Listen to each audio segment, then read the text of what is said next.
我看这大哥就是故意的，每半个小时哭一次，他肯定是来治我的。你能不能别叨叨了，赶紧过来哄他呀！我妈和她奶奶怎么还不回来？宝宝乖，瑞瑞乖，瑞喝水水，喝一口嘛。怎么办嘛？他不喝水，快帮我哄哄他。你对他那么好，对我却那么凶，真的厚此薄彼。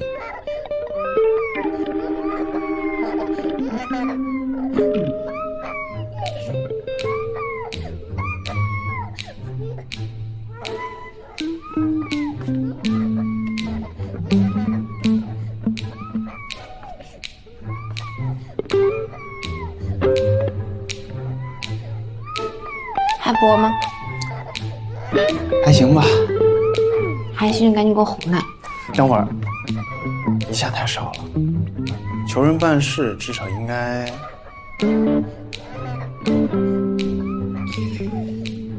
陆心言，你这可是假公济私啊！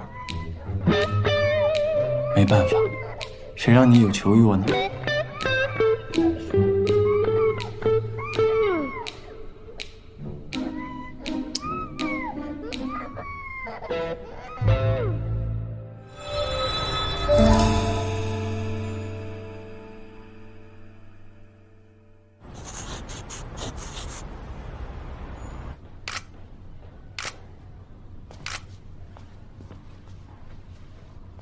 可以，欣姐，你俩太有 CP 感了，特别出片。看看，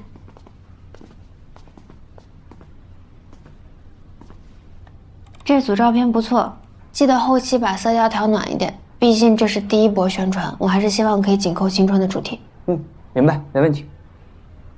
这一组还不错，但是我觉得照片中我们显得还是不够亲密，如果动作再放开一点，可能宣传效果会更好。不够亲密，具体指的是这样。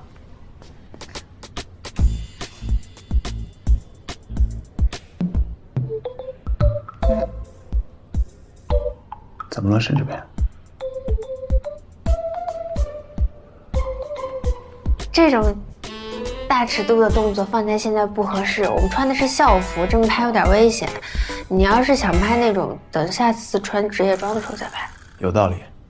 何明，欣姐，这个问题你完全不用担心的呀，你的顾虑陆总早就想到了。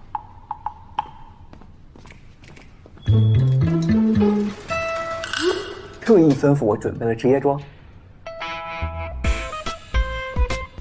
你想的还挺周全的。替节目着想，为达到最好的宣传效果，这都是我应该做的。你这是假公济私。我是节目的投资人，我需要你配合我的工作。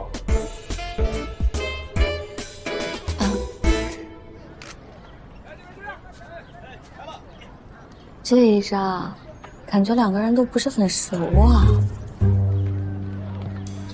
这一张更可怕，我感觉何思月好像要暗杀事情。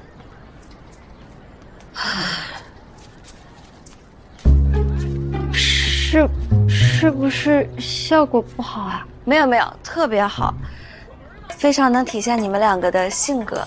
就是刚才光有点问题，要不休息一会儿我们再来。好，谢谢。谢谢。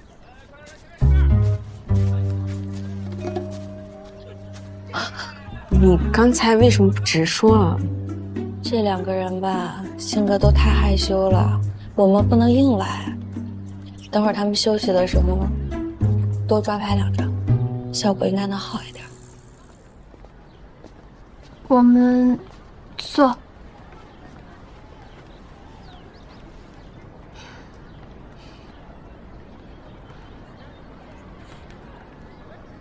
时间过得真快，感觉我们上高中就是不久之前的事儿。是啊，我记得那年运动会，你就在这个主席台上录广播稿。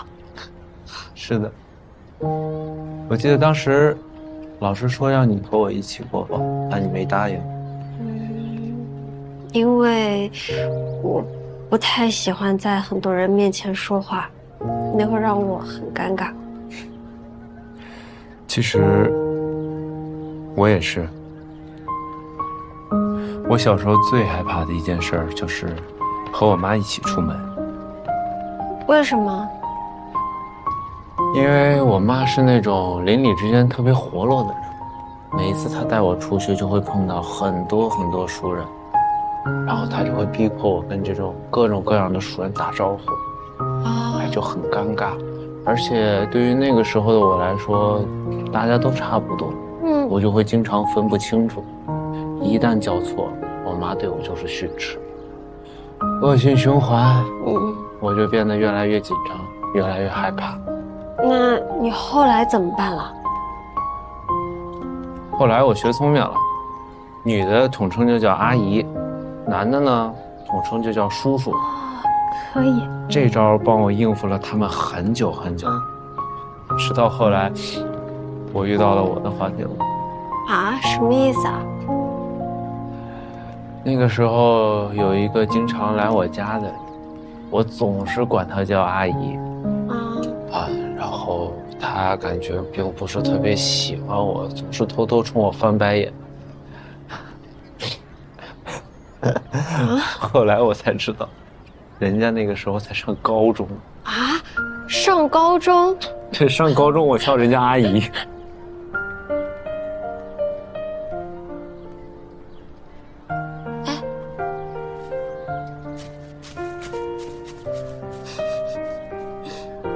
你看，像在工作的场合，你其实就可以用对方的姓氏加上他的职位，就可以变成对他的称呼。就比如沈制片，陆总。是的，是的。我之前经常会叫一个人名字的后2个字，比如说星岩、程舟。这种我就不行了，我觉得这种我不太好拿捏那个尺度。你想想。如果一个年纪比你大的人，你这么叫人家，是不是不太尊敬啊？对。那如果是一个职位比你高的人，你就很害怕让人家觉得你在跟他套近乎。反正我不行。不过还好，我们2个有同样的烦恼。以前这样的事情，我一直不知道该跟谁开口去说。陆星岩和许正洲他们压根儿就不知道我的这些困，他们也不会理解。其实，如果你以后还有这种烦恼，你还可以来找我说，我们可以一起去吐槽这个世界上令人尴尬的规则。对，我就是这个意思。那说好了，打勾。打勾上吊100年不许变。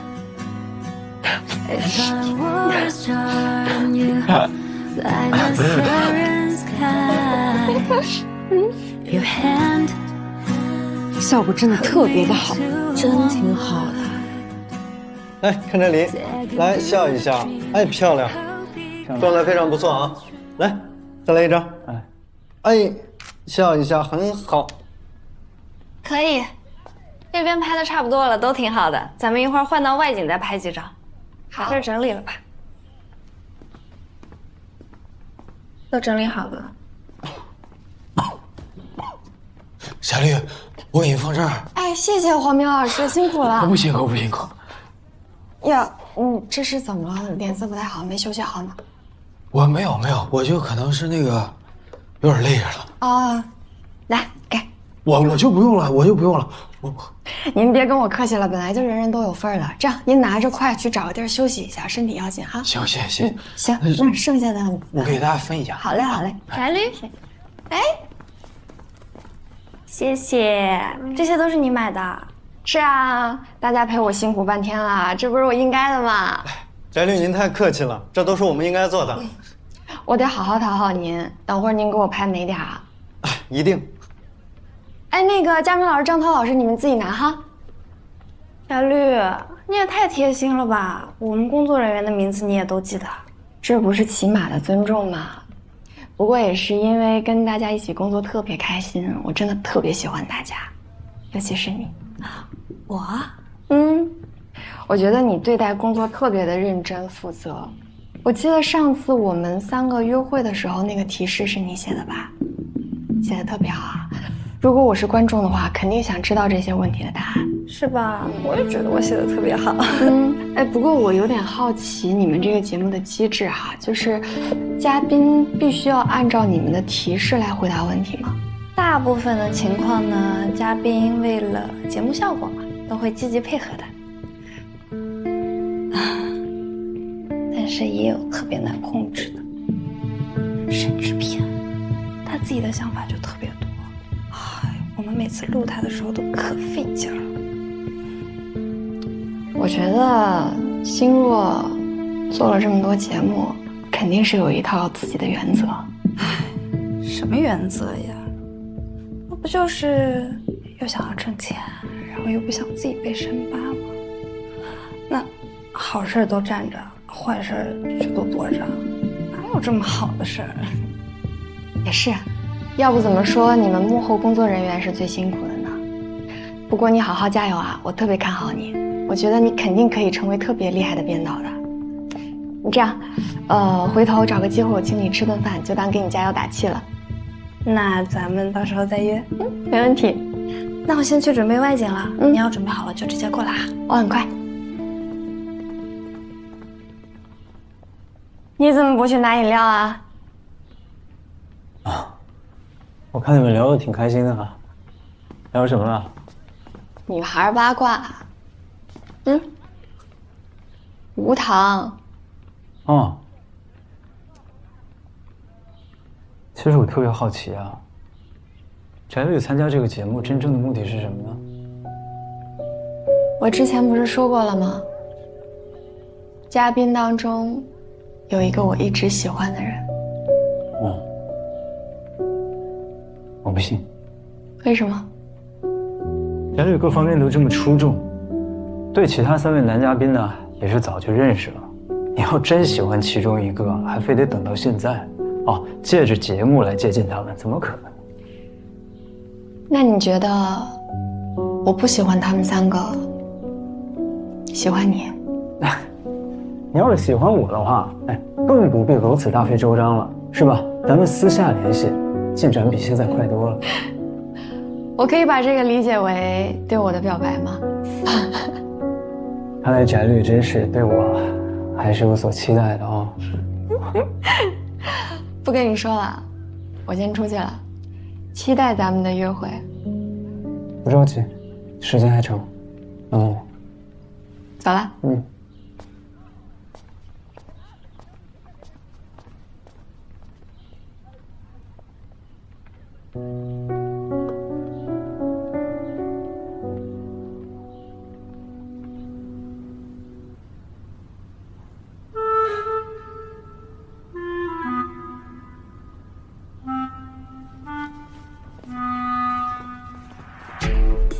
收工到现在还笑这么开心，怎么今天拍满意了？当然开心啊！作为节目投资人，看到沈总为了节目宣传如此用心，我感到非常欣慰。谢谢陆总的肯定，之后我会继续加油的。继续保持，再接再厉，以后一定要更甜才可以哦。好。欣姐，出事儿了，黄斌收工时候晕倒了。黄斌，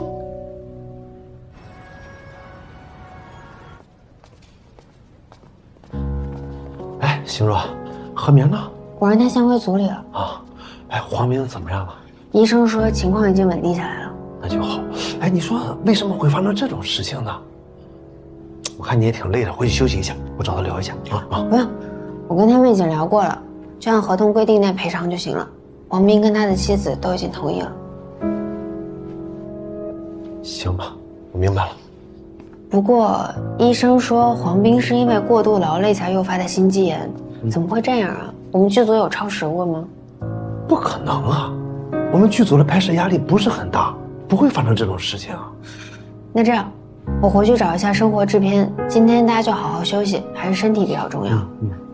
其实我也让何明去了解了一下黄斌他们家的情况，他们家经济状况其实不是很好，所以在合同规定内的赔偿之外，我还想单独代表节目组给他一份补偿金。补偿金的事情就由节目组来出，我们的经费不是有那个不可预见费那一部分吗？对吧？行，我来安排一下，走吧，走。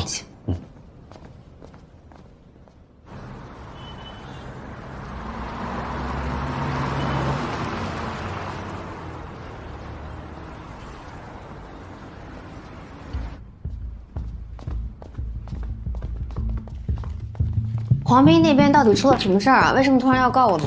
我也不知道是怎么回事，本来已经聊好了，今天早上又闹这么一出。那要不我再去找他们聊聊？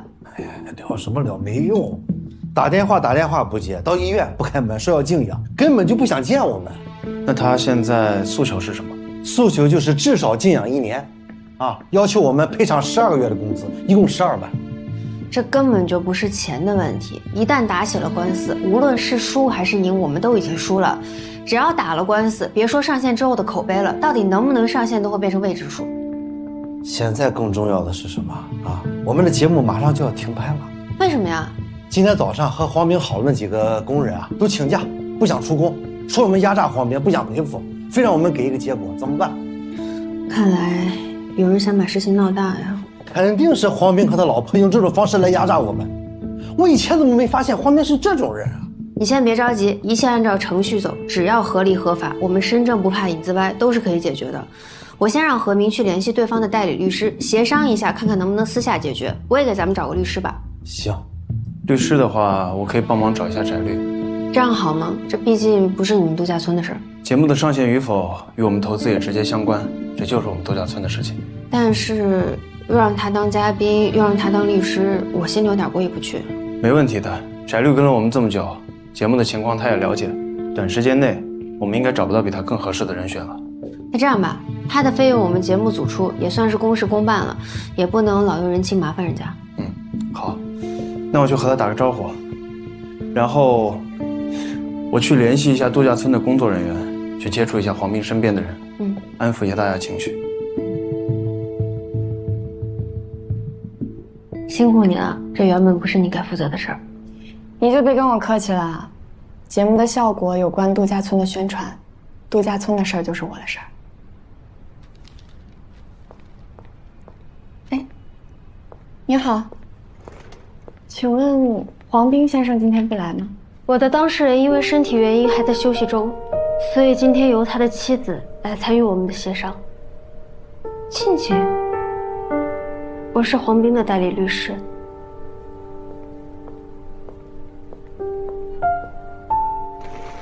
没想到你会出现在这儿。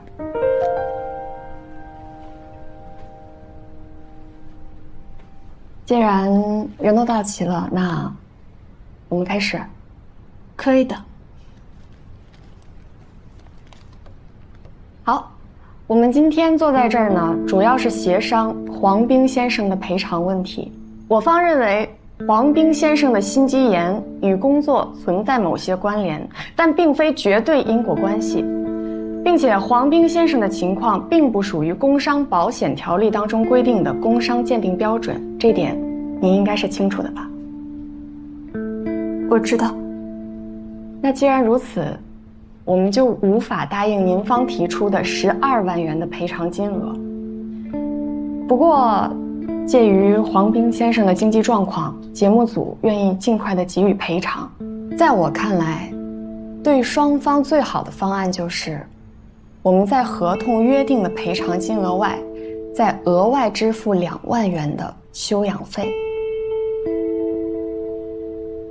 因为黄斌先生的情况不符合工伤保险条例的鉴定标准，所以我方不准备向节目组索要工伤赔偿。我们提出的12万元赔偿款是当事人向节目组索取的人道主义关怀赔偿。所谓人道主义关怀赔偿，是指在法律上没有赔偿的责任和义务，出于关心和同情所给予的一定经济补偿。一般来说呢，这个人道主义赔偿是没有固定的数额的，需要根据情况是否严重来确定赔偿的金额。基于黄明先生的经济情况，考虑到他未来收入所受到的影响，以及黄明先生在住院期间需要付出的费用，我方一共要求12万元的补偿款。人道主义关怀赔偿并不具有法律效力，我方可以直接拒绝。但节目组最终是要面向大众的，基于这个特殊的性质，我方还是希望你方可以认真考虑一下我方的提议。你干嘛跟他们说的这么文绉绉的呀？反正光脚的不怕穿鞋的。您先冷静一下，我们还是合理的提出我们的诉求比较好。那接下来我们就可以协商一下赔偿的细则了。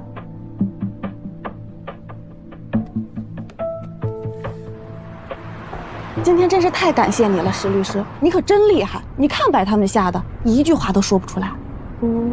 您先冷静一点，听我说啊。就这种事情呢，它不是谁的气势好，他就一定能赢的。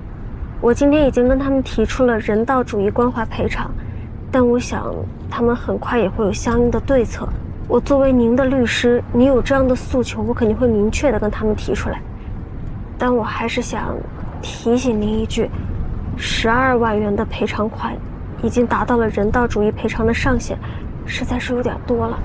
这一点价格还算高，他们这一个综艺得投入多少钱呀？整个剧组这么多人，一天消费这么多钱，这要是误工的话，我等得起，他们等得起吗？没想到你对节目组这么了解。这有什么的呀？我老公毕竟跟了这么多项目，我多多少少还是知道一些的吧。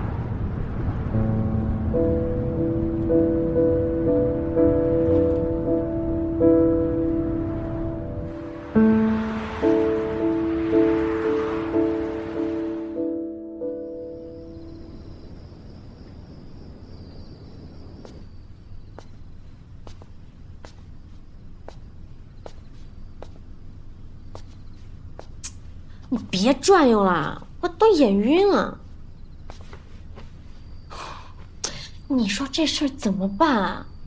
非要告节目组，然后律师庆庆，这不自己打自己吗？要我说，沈清若也真是的，他也不差那点钱，给了不就得了吗？舆论你能懂吗？要是真被他们给拿住了，他们要120万你也给？说的也是啊。要我说，这石庆也真是的，打官司也不看被告，打到自己家人头上来了，这就不道义，你知道吗？你凭什么这么说庆庆啊？他才刚刚转正，好不容易接到一个案子，能说不去就不去了？那万一领导给他穿小鞋怎么办？说的也有点道理，这分析来分析去的，这就是死局啊。你说他俩不会因为这件事闹矛盾吧？哎呀，没事儿，这不还我陪着你呢吗？你就别给我添乱了，能有他们俩重要吗？你看你又发脾气，你想让我怎么哄你才满意啊？哎呀，对不起，我错了，我不是故意要发脾气的，我就是刚刚在气头上，我错了，以后再也不这样了。哎呀，我错啦，不生气好不好？不生气，给你亲一口好吗？好吧，谁让我喜欢你？哎，心若回来了，你先回去，我叫他俩过来好好聊一下。扫兴。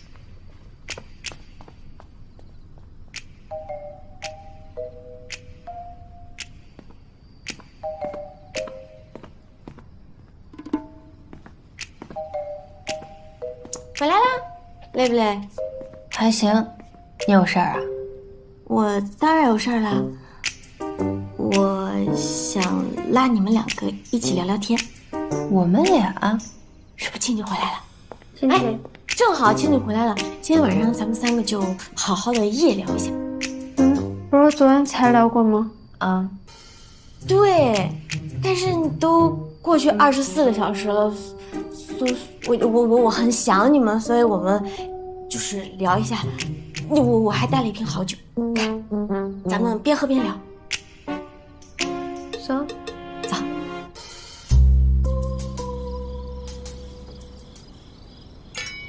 我先说啊，咱们3个姐妹一场，你们俩都是我最重要的人，所以我不希望你们俩因为任何的事情闹矛盾。今天把你们俩叫过来，我就是想咱们3个坐在一起，能够把所有内心的想法都开诚布公的讲出来，然后再握手言和。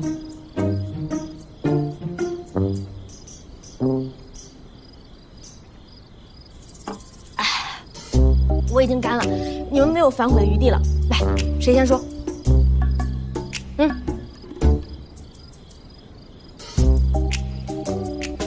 不是，你俩别这样啊！如果要是还生气的话，我现在立马把许承洲薅出来，你俩对着他胖揍一顿解解气，行吗？你是不是误会了？我跟庆庆啥事儿都没有啊。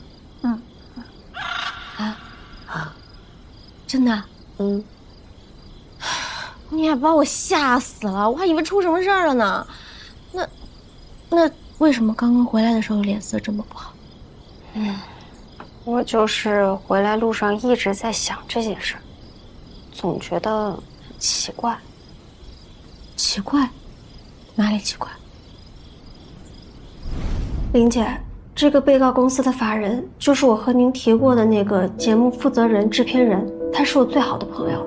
我知道，但是委托人指明要让你来负责这个案件。他没有说明原因吗？没有。石庆，你才刚刚转正，你不能一直给别人打杂，你必须要出去亲自面对客户，去谈判，甚至上庭。你现在需要的是积累更多的经验，而不是轻易放弃眼前的机会。我知道，不过我觉得这个案子我不是更加应该避嫌吗？客户都不介意，你有什么好心虚的呢？干我们这一行，以后还会遇到更多涉及亲情、友情与法理相悖的时刻，你迟早都要学会面对的。而且这次你身处其中，对他们双方都比较了解，也是一次很好的历练。我知道了。林姐说的的确没错，可我一没经验，二没名气，对方为什么会直接指定我参与到这个案件中？所以我觉得唯一有可能的原因，就是对方希望通过这个案件，让我和星若之间产生矛盾。有道理，他为什么不找一个经验丰富的律师呢？但我不是说你不好的意思啊，静静。我知道。还有一件事我也觉得特别奇怪，黄斌今天说要告我们还没有回应，组里就传开了，说我们欺压黄斌，实在是没办法，我们才停工的。会不会是他自己把这个消息散布出去的？我觉得不应该啊，我见过他们2次，黄斌跟他妻子都挺朴实的，就算是想要高额的赔偿，也想不出这么周全的计划。所以我觉得这件事儿应该不只是想要钱那么简单。那你的意思是，他是冲着节目来的？我不知道，我就担心自己想太多了。但是我亲爱的竹啊，你放心，我不会因为这件事跟庆庆闹矛盾的。我呢，会努力的找出真相。我跟庆庆不过是站在同一件事情的不同角度吧，我们就做好各自的本职工作就好啦。你俩能这么想，我就放心了。你不知道，刚刚我吓得都冒冷汗了。来，压惊，压惊。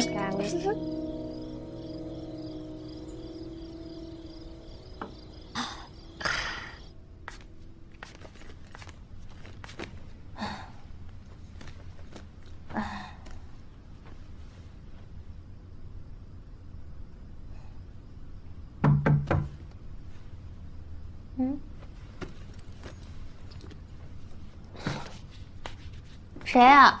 是我，陆星言。我给你看个东西。